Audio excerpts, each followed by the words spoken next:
People who grew up in the 1970s carry a mindset that's hard to explain to anyone born in the digital age. Not because one generation is better than the other, but because the world that shaped them no longer exists.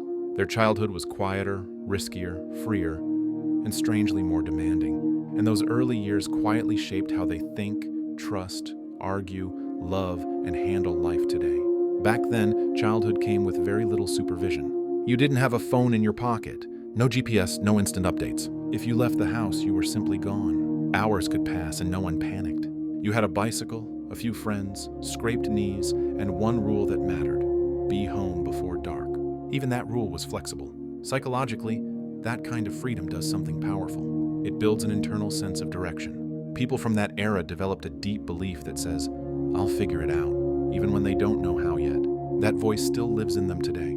It's why they often seem calm in chaos and steady in uncertainty. To really understand this generation, you have to look at who raised them.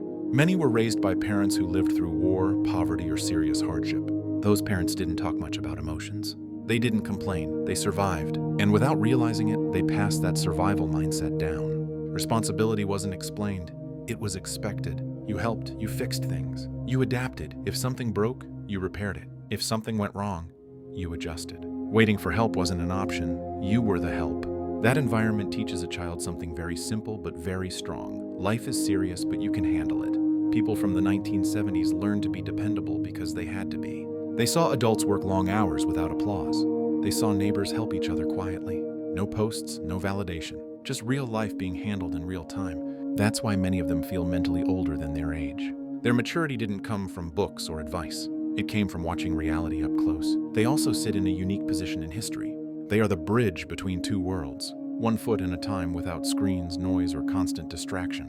And one foot in a world that's fast, digital, and overwhelming. They remember silence, and they see what happens when silence disappears. That's why conversations with people from that generation feel different.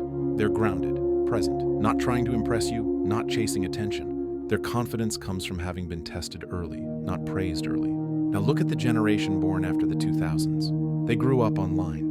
Their minds have been stimulated since childhood. Notifications, messages, videos, comparisons every day. Their brains process more information before lunch than someone in the 70s processed in a week. They're smart, creative, and open-minded, but they're also overstimulated, mentally tired, and constantly comparing themselves without realizing it. Even rest comes with scrolling, and scrolling isn't rest. Their minds rarely slow down. This generation isn't weak, they're overloaded. They're growing up in a world that moves faster than the human nervous system was designed for, and they're doing their best to survive it one notification at a time. So here's the real question. Which generation had it harder, and why? And which one are you from? Before 1980 or after it? If this made you think, subscribe. We go deeper every day. Like the video, if it resonated, it helps the message reach the right people. If you've ever wondered why we think, feel, or act the way we do, subscribe to Why We Are. We break down the human mind, one video at a time.